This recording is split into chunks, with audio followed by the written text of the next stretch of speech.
Blog Talk Radio. Hello, everybody, and welcome to the Wet Island, what was supposed to be a post-game show, but due to technical difficulties beyond my repair, it is now a review show a day later, which is, look, I think it's been rectified. I have now moved the computer into a better spot for Wi-Fi signal, so hopefully these technical difficulties will go away. But bro, I'm really trying to contain myself right now with the anger level I have at technology as we speak. And it doesn't help now that I have to review a show where the Kings got stomped out by the hated ones for nothing. So the first ever Freeway Faceoff concluded the 2016-27 campaign. It did not bode well for the Los Angeles Kings. It actually hasn't bode well for them for the last 3 games, as they've now failed to score a single goal in their last 3 games. And they've now concluded their first 10 games without even a measly regulation win. They went 4-6. And they have every single one of those wins, all 4 of those wins, quote unquote, all 4 of those wins are gimmick, overtime, and shootout wins. Not even a regulation freaking win. And bro, look, okay, it's time. Look, I see a lot of this on social media now, and I'm actually glad to see it. But bro, it's time that we officially induct Daryl Sutter into the hot seat. And you know what? Dean Lombardi, it's almost time for him to take that spot right next to Sutter. Because this is getting, look, 5 games last season. We said this was the year of the rebuttal, right? Bowed out in 5 games last season. Missed the playoffs the season before that. Started the season now 10 games in without even a regulation win. We are failing to score goals. Bro, quite simply, Daryl Sutter and Dean Lombardi, their mindset is just not where it needs to be as far as hockey goes in 2016. Now, I could be jumping the gun. Obviously, we have 72 games left. And I was the guy after the first 3 games that said, freaking relax, everything's going to be fine. But bro, 7 games later, I got to be honest with you, my hand is hovering over the panic button a little bit. Now, obviously, Marian Gaborik out does not help. Obviously. But just with the talent on this roster that we have, to put this lineup together is just a microcosm of what Daryl Sutter believes. So, line combinations for tonight's game. Tanner Pearson, Anze Kopitar, Devin Setoguchi, Dwight King, Jeff Carter, Tolo Toffoli. Bro, okay, look, I have a format for the show, and I'm going to try to stick to it. But look, okay, let's just say hypothetically real quick that Daryl Sutter listens to the Wet Island show. Obviously he doesn't, but let's just pretend for a second.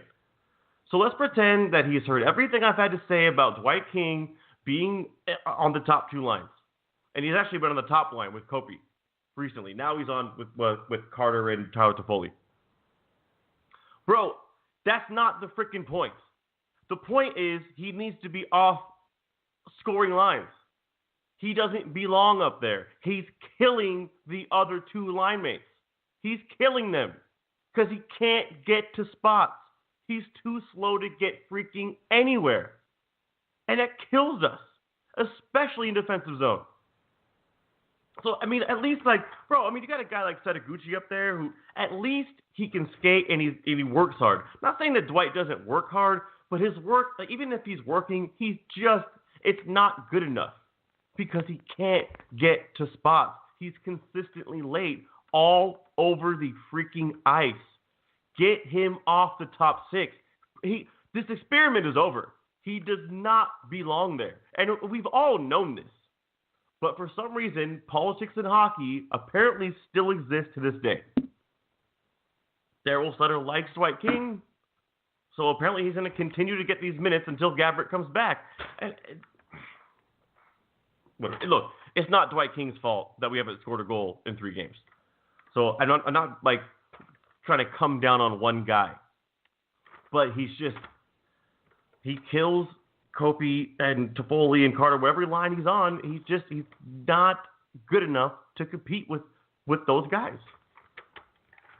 Trevor Lewis, Nick Dowd, Dustin Brown, Kyle Clifford, Nick Shore, Jordan Nolan, Alec Martinez and Drew Doughty, Jake Muzzin, Tom Gilbert, Derek Forbert, and Matt Green. Brady McNabb is out with an injury, which is very unfortunate.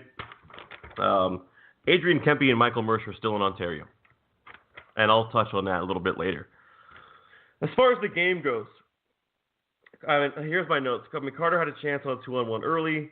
Drew Doughty took a penalty, which he didn't like, and for the record, I agree with him. If you remember earlier in the season, Anze Kopitar hopped over a sliding defenseman, came around back, made a nice pass to Tom Gilbert. Gilbert gave it back to him, and Kopi scored. Getzlaf, instead of jumping over Drew Doughty, waited for the contact and just kind of fell over. I mean, Ryan Getzlaf had every opportunity to skate around the sliding Drew Doughty, but he just let the contact come, and he got the tripping penalty. And actually, if you look at the replay, Drew may have gotten puck.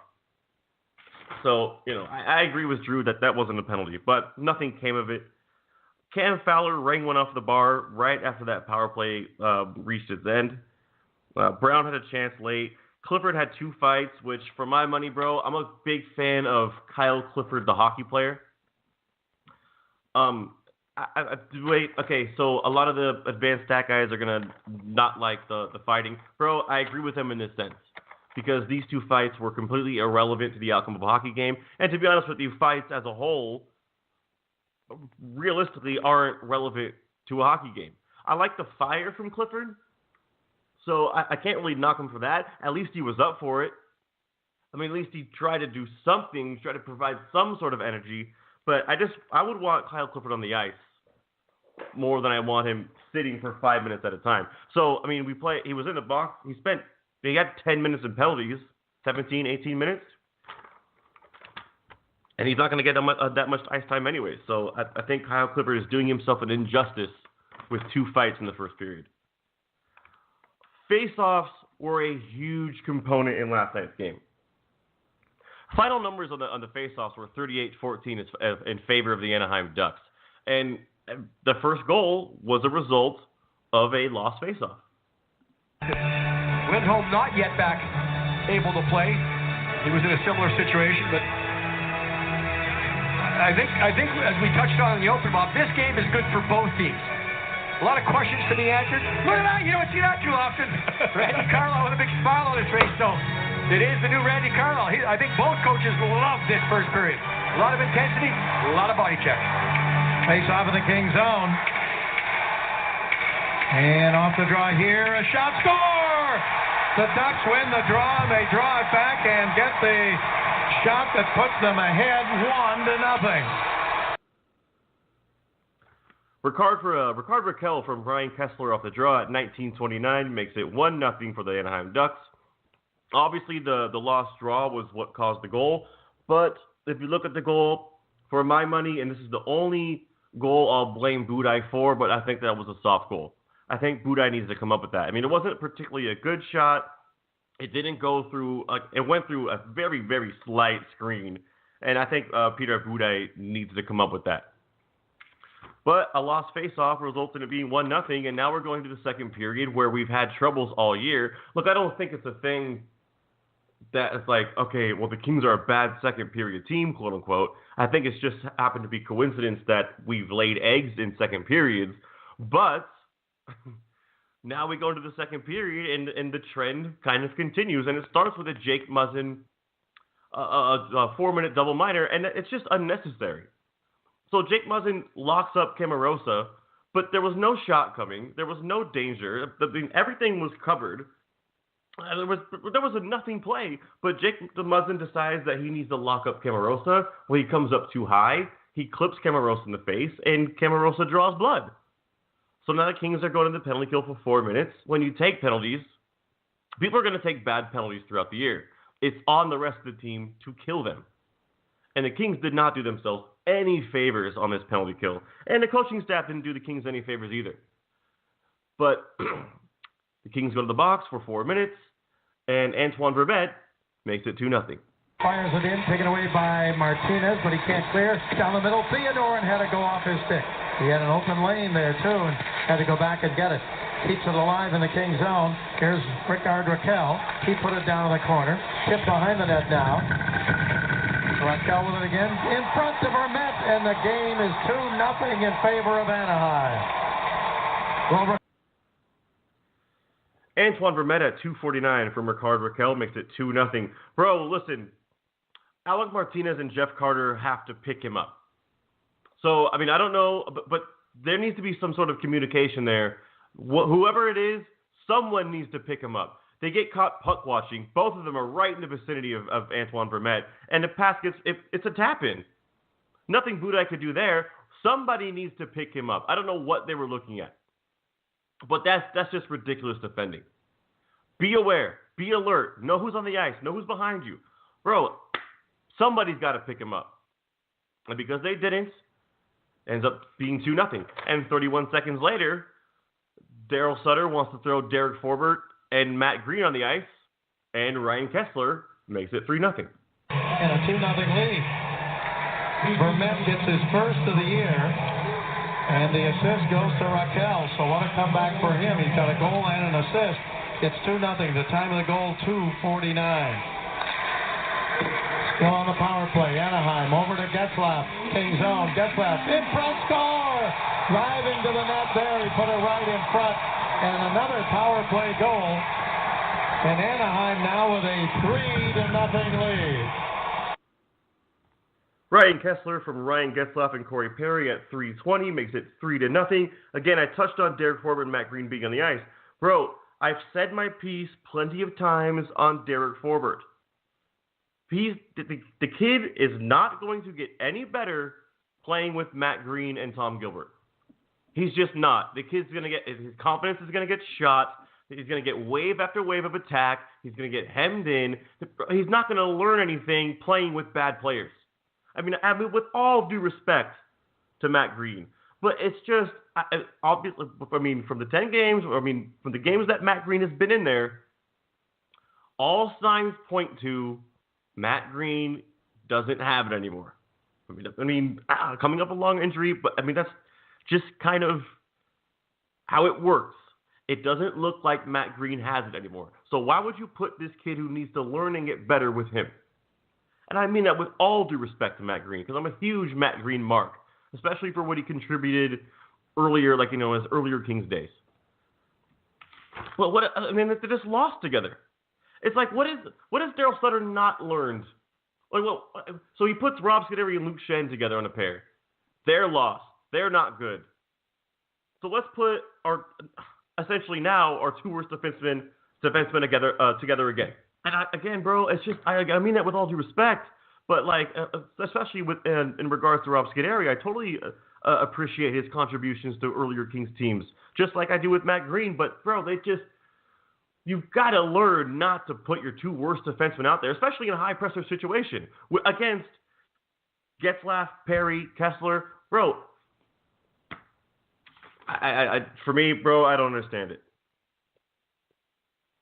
Doesn't get it gets worse. At 10:46, Joseph Camarosa gets his first goal in the National Hockey League, which kind of seems like the Kings' forte, doesn't it? It seems like we always give up first goals in the National Hockey League. I remember very vividly, and this is just random, but Nico Dimitriakos, that's just one out of so many. We seem to always give up first goals in the National Hockey League. But be that as it may, Joseph Camarosa puts it out of reach as if it wasn't already, but 4-0, Anaheim Ducks. And knocked away from him, but played now by Bieksa. Moves it off to Fowler. Fowler drives it deep into the King zone. Doughty back in to get it. Doughty gives it to Martinez. Now up the middle and tipped away in front, behind the net. A wraparound score right in front. It was Camarosa coming around behind the net. And it is 4-0 Anaheim.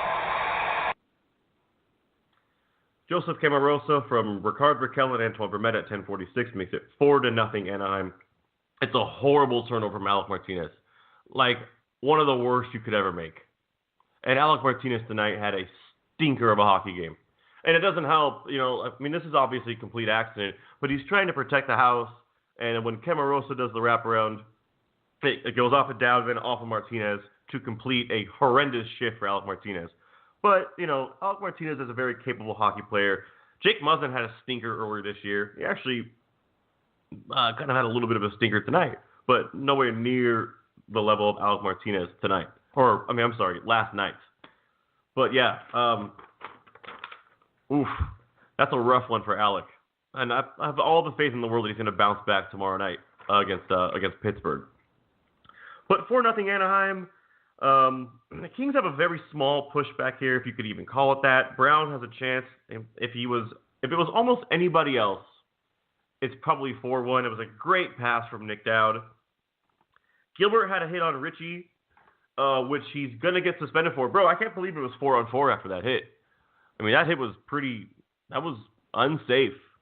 So I was kind of shocked to see that it was 4-4 after that. Ended up in a little bit of a scrum, but nothing came of it. And that was it. That was the end of the second period. It's 4-0 Ducks, and it's pretty much, drive home safely. Game over. My notes in the third here.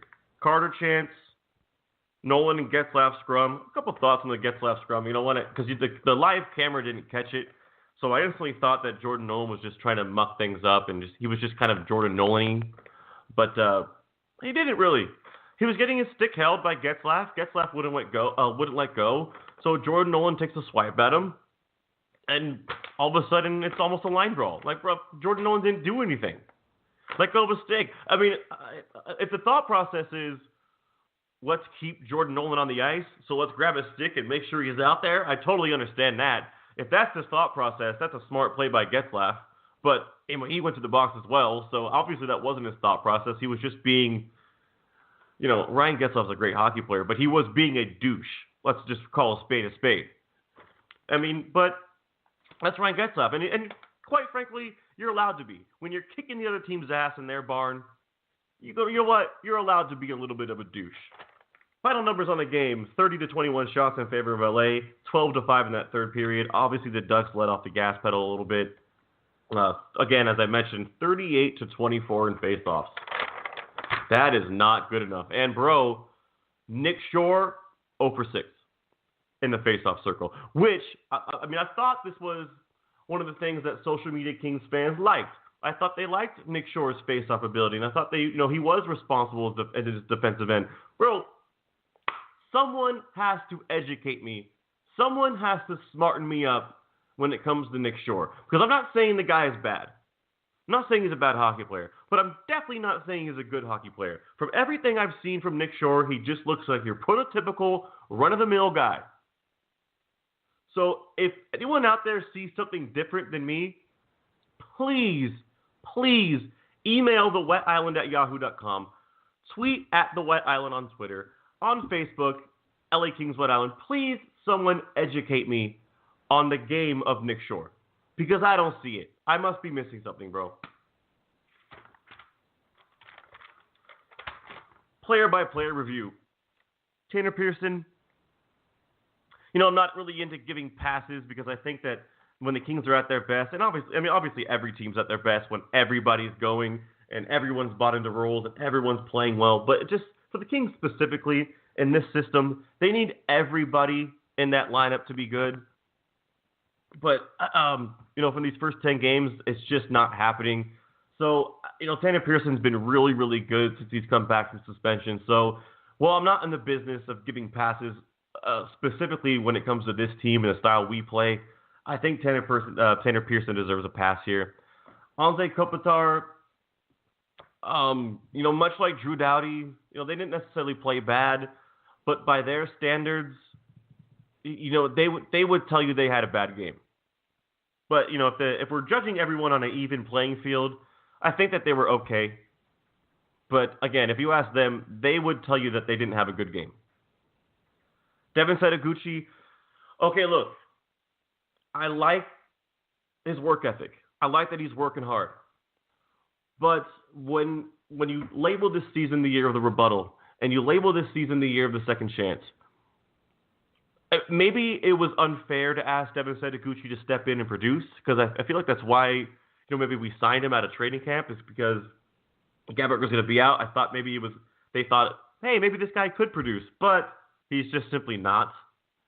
So I think that he's one of the guys, when you look at Adrian Kempe and Michael Mersch, that maybe he's one of the guys that you would maybe put in the press box for a game. I don't know, but at least the guy's working. And at least the guy can get to spots. Unlike this next guy who I've already touched on in Dwight King. So, I mean, if asking me who I would pick, I'm picking Devin Setaguchi because at least he can get there. Whereas Dwight cannot. I've already touched on Dwight. So, Jeff Carter, I thought he was okay. I actually thought Jeff Carter was okay. Tyler Toffoli, we pay him to score, and he didn't last night, so I think that Tyler would tell you that he had a bad game. Trevor Lewis, he was involved on the best line of the night, so I'm not going to say too many, I can't really say anything too bad about Trevor Lewis. Trevor Lewis just kind of is going to do what Trevor Lewis does. Nick Dowd, here we go. Man of the match for me is definitely by far and away Nick Dowd. I didn't think there was anybody better on the Kings tonight, or last night. I mean, when you have no goals in 3 games, and you have a guy like Nick Dowd who has exuded nothing but creativity and offensive awareness and offensive know-how. So what, you're not going to... If the argument is he can't play left wing because the Kings fall into this trap where they think that everyone has to... Nope, they can only play one position, which I totally disagree with. Bro, guess what? Dwight King can't play left wing. Nick Dowd can do a better job at that. So why would you put creativity with creativity, put offensive guys with offensive guys, and guess what? You're going to generate offense. So what? I'm just confused on, like, if you have creativity, so let's not use it. Let's put him on the third line. Obviously he was playing second power play, but bro, he's obviously going. Give him more minutes because he deserves them. And your boy, Dwight King, and not just to single out Dwight, I apologize. I know I've been really hard on him this season, but you know what? Devin Setaguchi hasn't either. So how about Nick Dowd takes one of those spots, and let's see what he can do, because he's obviously shown offensive ability. Dustin Brown had a good game. Clifford had 2 fights. Unsure of the relevancy. I'd rather him be on the ice for his hockey. Nick Shore, I already touched on him. Again, someone educate me. Jordan Nolan. Ryan Getzlaf was a heads-up play by trying to keep Nolan on the ice. Alex Martinez, stinker tonight. Probably the worst King. Or, again, I keep saying tonight. Last night, I mean. Alex Martinez was, I think, the worst King on the ice. But, again, that's not a... Alex Martinez is going to be fine. Drew Doughty, again, touched on him. Same, C. Anze Kopitar. Jake Muzzin. Maybe, that 4-minute double minor did us in. Tom Gilbert, not a whole lot of anything. And Derek Forbert and Matt Green just kind of, what an awful pair. They're a liability. That's, again, as I said, that's Luke Shen, Rob Scuderi territory right there.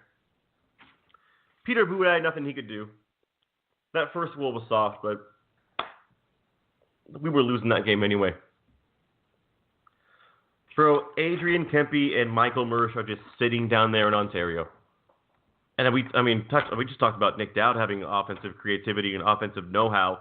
These two guys both have it. And here we are with Clifford, Shore, Nolan, Dwight King, Devin Setaguchi. No, but these two kids can't get a shot. Because these other guys that are already on the main roster are producing so well, aren't they?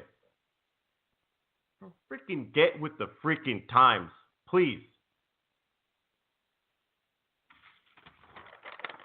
It appears I fixed the connectivity issues and the Wi-Fi issues. So that's good. That relieves some anger. So, it doesn't get any easier. The defending Stanley Cup champions will be here tomorrow night, 7:30 puck drop, and we'll be here live, the Wet Island, with good connectivity and good Wi-Fi and a good signal. We'll be here live after the game. God, man, we need this one, I think.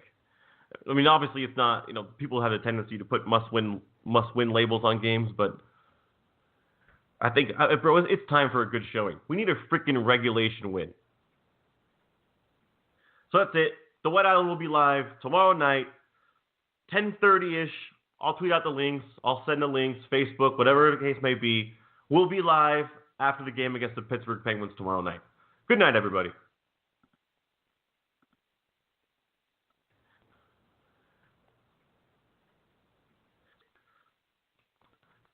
When you don't go to Geico.com, car insurance can be hard. Like early 90s heavy metal hard. I'm yelling and screaming and I'm loud. Roar! Geico makes it easy. You can review and update your policy or report a claim on Geico.com or the Geico mobile app. Because shouldn't we all have a little less stress in our lives? I'm not even upset about anything! When it comes to choosing a supermarket, why not stick to the facts? Fact is, Albertsons is just better. Nicer, fresher, faster, and friendlier. Come on in and see for yourself. For a delicious dinner this week, stop by the meat department and get Foster Farms split chicken breast or picnic pack, grade A bone-in for just 99 cents a pound. And for healthy fall snacking, pick up sweet Honeycrisp apples for only $1.49 a pound. Fresher meats, sweeter produce, better deals. Albertsons. Fact is, it's just better.